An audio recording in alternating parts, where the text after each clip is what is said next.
Assalamualaikum warahmatullahi wabarakatuh. Perkenalkan, nama saya Hasanah, salah satu mahasiswa dari Universitas Tengku Umar, Prodi atau jurusan Teknologi Hasil Pertanian. Pada kesempatan kali ini saya akan mempraktikkan cara sholat jenazah. Namun sebelum saya mempraktikkan, saya akan menjelaskan sedikit tentang sholat jenazah tersebut. Sholat jenazah ini merupakan salah satu kewajiban umat Islam yang masih hidup terhadap umat Islam yang sudah meninggal. Kewajiban umat Islam yang masih hidup itu ada 4 terhadap orang yang meninggal, terhadap umat Islam yang sudah meninggal. Apa saja? Yang pertama, memandikan mayit. Yang kedua, mengkafani jenazah atau mayitnya. Yang ketiga itu mensolatkan atau mensolati jenazahnya. Yang keempat itu menguburkan. 4 perkara ini merupakan fardu kifayah bagi umat Islam yang masih hidup terhadap umat Islam yang sudah meninggal. Fardu kifayah, fardu ini ada 2 ya, fardu kifayah dengan fardu ain. Fardu kifayah ini sama-sama kewajiban bagi umat Islam. Namun pada fardu kifayah ini kewajiban terhadap umat Islam, namun jika satu orang saja sudah melakukan kewajiban tersebut, maka yang lainnya gugur dari kewajiban. Tapi bukan berarti tidak boleh melakukan, tetap boleh melakukan. Cuman seandainya kalau udah ada satu orang saja melakukan, yang lain nggak mau melakukan, itu nggak apa-apa, nggak dapat dosa, cuman nggak dapat pahala aja gitu. Yang dapat pahala cuman yang mengerjakan. Tapi kalau fardu ain itu wajib bagi setiap muslim. Dia nggak bisa diwakilkan. Kalau fardu kifayah itu kan bisa diwakilkan. Kayak tadi contohnya sholat jenazah nih. Kalau sholat jenazah itu kan kewajiban bagi umat Islam masih hidup. Cuman kalau satu orang saja sudah melakukan sholat jenazah, maka yang lain walaupun tidak ikut sholat itu nggak apa-apa, nggak dosa itu. Namun kalau nggak ada yang melakukan, tidak ada yang melakukan sholat, maka semua umat Islam itu menjadi dosa gitu. Kalau pada fardu ain itu wajibnya masing-masing individu, tidak bisa diwakilkan. Contohnya pada sholat. Pada sholat ini kita kan wajib masing-masing kan. Kalau kita tidak sholat, ya pasti kita tetap dosa walaupun ada orang yang sholat gitu. Karena ini merupakan kewajiban masing-masing, nggak boleh diwakilkan. Beda dengan fardu kifayah. Pada fardu kifayah ini, kita lanjut. Pada praktek sholat jenazah ini, letak imam. Kalau kita sholat berjemaah, kan pasti ada imamnya. Letak imam dalam sholat jenazah ini ada perbedaan antara letak imam yang mensolati jenazah perempuan maupun letak imam yang mensolati jenazah laki-laki. Kalau jenazah tersebut merupakan jenazah laki-laki, maka letak imam tersebut harus sejajar dengan kepalanya.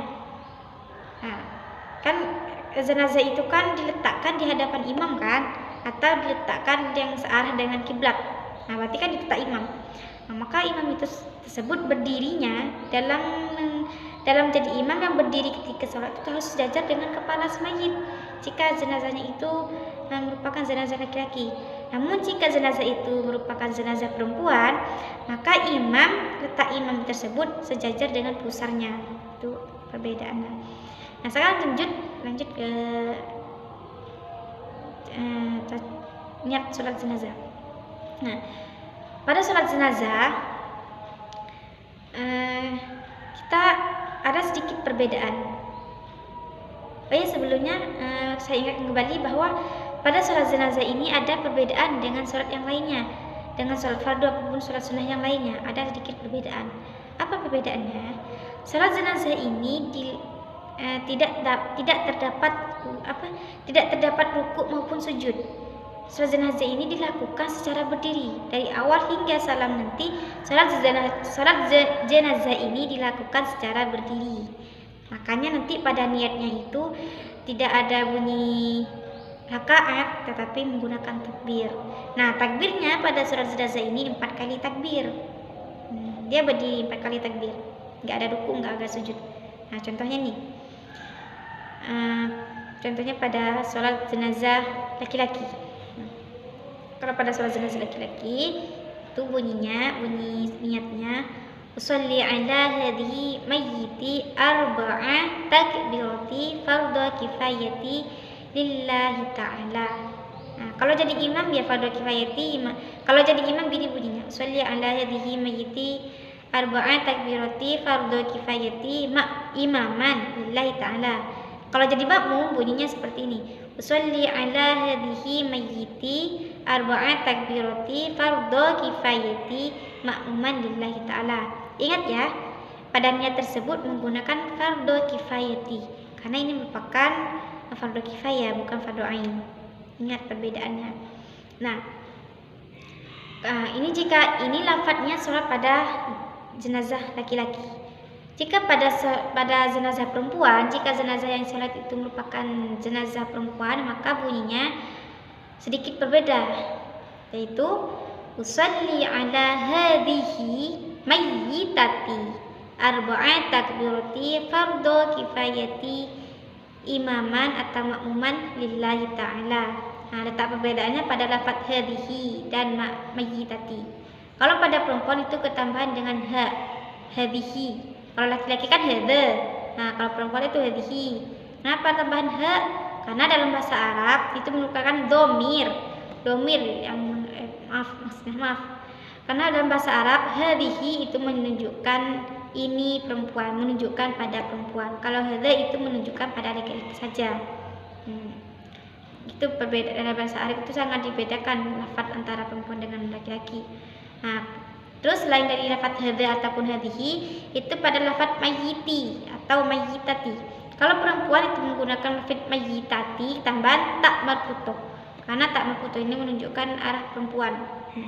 Kalau laki-laki mayyiti tidak ada perubahan, macam itu aja. Lanjut. Nah, setelah kita baca itu, kita kan biasa takbir. Takbir itu bersamaan dengan niat. Niatnya saya niat sholat jenazah perempuan ataupun laki-laki. 4 takbir, fardhu kifayah. Kalau imam ya sebut imam, kalau imamnya sebut imam. Fardhu kifayah, imaman umpamanya imam jadi imam karena Allah Ta'ala gitu ya. Nah, niat ini bersamaan dengan takbir pertama. Untuk takbir untuk niat ini ada sedikit perbedaan antara ulama. Pada madhab Imam Syafi'i itu kita diharuskan untuk menggunakan usolli ala hadhihi, diharuskan untuk mengucapkan lafaz tersebut. Namun pada Imam Maliki atau imam yang lainnya, pada Imam Maliki itu kita tidak diharuskan mengucapkan lafaz usolli ala hadhihi. Itu hanya lafaz, karena pada dasarnya niat itu bukan pada lafaznya. Niat itu pada dasarnya niat itu berasal dari hati kita. Kalau kita dalam hati kita udah ada niat, itu udah jadi niat dah tuh. Nggak perlu lagi lafaz usolli ala, nggak perlu. Itu perbedaan pendapat dari madhab. Kita tinggal milih aja mau ikut yang mana, apakah Imam Syafi'i ataupun madhab Imam Maliki. Di mana aja itu sama-sama benar. Alasan Imam Syafi'i mengharuskan kita menggunakan lafaz tersebut karena Imam Syafi'i itu merupakan beliau itu salah satu orang yang sangat berhati-hati orangnya. Jadi dia tuh khawatir pada orang-orang yang awam gitu kan. Nah, jadi dibuatlah lafaz usolli ala hadhihi itu. Beliau kan memang sangat berhati-hati sekali. Bila juga berpendapat ada hukum air mustakmal, itu kan pendapat beliau. Kalau pendapat Imam Malik itu kan air mustakmal itu tidak ada itu. Intinya air itu kalau najis ya najis, kalau suci ya suci, itu nggak ada air mustakmal. Kalau pada Imam Syafi'i ini ada hukum air mustakmalnya juga. Ini untuk berhati-hati saja itu. Nah, lanjut takbir, lafaz sudah takbir. Allahu Akbar, takbir. Nah, pada takbir ini pun juga ada perbedaan pendapat para ulama. Para ulama itu ada perbedaan pendapat, yaitu ada yang berpendapat bahwa ada yang berpendapat bahwa takbir antara takbir laki-laki, cara takbir laki-laki, letak tangan takbir laki, salat laki letak tangan takbir orang laki-laki dengan perempuan itu berbeda. Ada yang berpendapat seperti itu. Menurutnya kalau laki-laki itu letaknya di bawah telinga, takbirnya letak tangannya nih di bawah telinga kita, di bawah telinga. Nah, kalau pada perempuan itu disejajarkan dengan bahu, nggak boleh di bawah telinga. Ada yang berpendapat seperti itu. Nah, namun ada juga pendapat bahwa pada sholat itu tidak ada perbedaan antara laki-laki maupun perempuan. Peserta takbir kita baik laki-laki ataupun perempuan itu mau di mana aja, mau di bawah telinga, mau disejajar dengan bahu itu boleh. Perempuan boleh juga disejajar dengan bahu, boleh juga di bawah telinga. Laki-laki juga boleh di bawah telinga, boleh juga di bawah bahu. Itu. Nah, alasan mereka, kalau alasan ulama yang yang dibedakan antara takbir laki-laki dengan takbir perempuan itu karena pada zaman Nabi perempuan itu sholatnya takbirnya itu sejajar dengan bahu, bukan di bawah telinga. Itu alasan mereka mengapa perempuan itu nggak boleh di bawah telinga, harus sejajar dengan bahu. Nah, sedangkan alasan ulama yang berpendapat bahwa laki-laki dan perempuan itu tidak ada bedanya, mau gimana aja, mau dilurus dengan bahu atau di bawah telinga itu boleh aja, mau yang mana aja. Alasan beliau seperti itu, alasan mereka seperti itu karena menurut mereka itu memang pada zaman Nabi itu perempuan memang menggunakan takbir sejajar dengan bahu, tidak di bawah telinga. Kenapa? Karena pada zaman Nabi itu kan belum ada mukena yang besar macam sekarang kan, ataupun kerudung yang besar macam sekarang nih. Nah, belum ada macam itu. Jadi khawatirkan kalau dulu itu, jadi kalau sholatnya perempuan di bawah telinga takbirnya, khawatirnya ada aurat yang tampak. Seperti seperti dulu itu mungkin cara aurat kepala itu mungkin besarnya seperti ini, mungkin yang seperti kerudung yang saya pakai ini mungkin kan. Jadi kalau kita umpamanya takbir sampai bawah telinga ini kan pasti nampak kan gitu aurat kita. Karena kan wanita itu semuanya aurat, dari atas sampai bawah itu aurat, kecuali muka dengan telapak tangan aja. Terus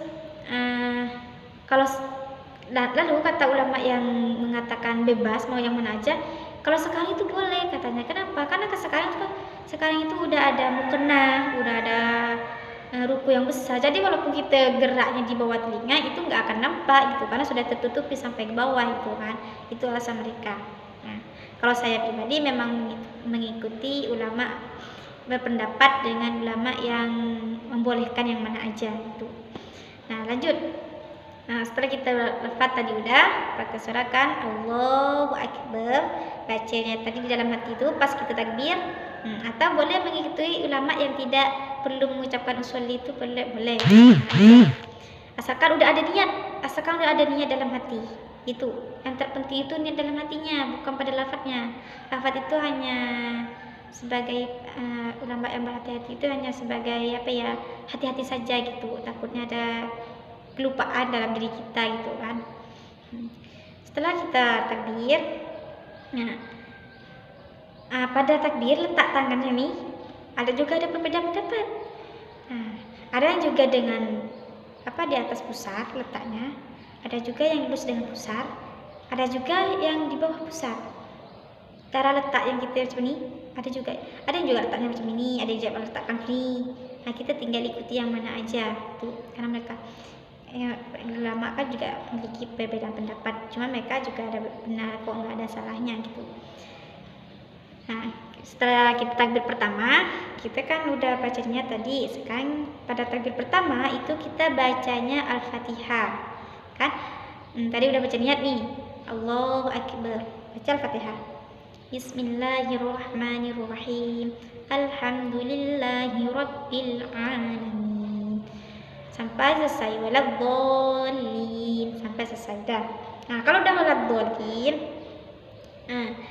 kita boleh menambahkan surah. Setelah Fatihah boleh menambahkan surah. Cuma kan pada surah jenazah ini tergantung imam. Kalau imam boleh mau baca surah ya baca, kalau tak mau baca surah ya tak apa. Karena baca surah pendek, baca surah selain Fatihah itu kan sunnah, tidak wajib gitu. Nah, Setelah kita Al-Fatihah baca, kita takbir lagi, takbir kedua, Allahu Akbar. Nah, itu kita bacanya sholawat Nabi. Baca kedua itu sholawat Nabi. Nah, bunyinya Allahumma sholli ala Muhammad wa ala ali Muhammad kama shallaita ala Ibrahim wa ala ali Ibrahim innaka Hamidum Majid wa barik ala Muhammad wa ala ali Muhammad kama barakta ala Ibrahim wa ala ali Ibrahim innaka Hamidum Majid. Itu kalau kita mengucapkan membaca sholawat secara lengkap. Kita boleh juga membaca sholawat yang enggak lengkap. Allahumma sholli ala Muhammad wa ala ali. Allahumma sholli ala apa? Kita boleh mengucapkan sholawat ini yang separuh aja, enggak lengkap. Kalau tadi itu kan lengkap. Nah, setelah itu, kalau seandainya kita nggak hafal sholawat yang lengkap, kita bacanya sholawat yang pendek aja, nggak masalah itu. Allahumma sholli ala Muhammad, udah itu aja. Nah, boleh. Dan itu pun kalau kita jadi imam tergantung dari kalau kita jadi makmum tergantung dari imamnya ya. Kalau imamnya baca pendek ya kita nggak bisa baca panjang karena nanti telat gitu hasil dengan imam. Nah, lanjut takbir ketiga. Allahu Akbar. Allahu Akbar. Takbir ketiga. Nah, dalam takbir ketiga ini kita membaca doa untuk mayit. Nah, bunyi doanya itu Allahumma firlahu warhamhu wa'afihi wa'fu anhu. Ini bunyi doanya ini untuk mayit laki-laki ya. Kalau untuk perempuan itu berbeda lagi. Nah, bunyinya itu Allahumma firlaha, bukan hu. Tapi dia ha, karena ha ini menunjukkan perempuan. Kalau hu itu menunjukkan laki-laki. Ini domir. Nah, hu itu merupakan domir mufrad mudzakkar. Ya, mufrad mudzakkar ghaib, menunjukkan laki-laki. Nah, kalau ha itu berupa domir tasniyah. Ya. Jadi beda antara laki-laki dengan perempuan. Nah, kalau ha untuk perempuan, kalau hu itu untuk laki-laki. Nah, contohnya nih, kalau pada perempuan Allahumma firlaha warhamha wa'afiha wa'fu anha. Tuh. Kalau laki-laki Allahumma firlahu warhamhu wa'afihi wa'fu anhu. Tuh. Ini bacanya yang pendek. Yang panjang ada juga. Kita boleh menggunakan doa yang pendek maupun yang panjang. Kalau yang pendek macam tadi itu. Kalau yang panjang saya nggak kalau yang panjang ada juga itu. Kita boleh menggunakan yang mana aja, tergantung. Tetapi jika kita menjadi makmum, kita harus sesuaikan juga dengan imamnya. Kalau imamnya pendek, kita jangan baca yang panjang sebab nanti ketinggalan, gitu ya. Nah, lanjut ke takbir keempat. Takbir keempat ini kita juga baca doa, namun doanya untuk semua Islam. Itu bunyinya kan Allahu Akbar. Doa keempat bunyinya Allahumma la tahrimna ajraha wa la taftinna ba'daha waghfir lana wa laha. Itu kalau untuk perempuan. Kalau untuk laki-laki seperti tadi Allahumma la tahrimna ajrahu wa la taftinna ba'dahu waghfir lana wa lahu. Nah, itu bedanya antara doa mayit laki-laki dan perempuan itu terletak daripada domir ha dan hu, itu ya. Kalau perempuan itu ha, kalau laki-laki itu hu.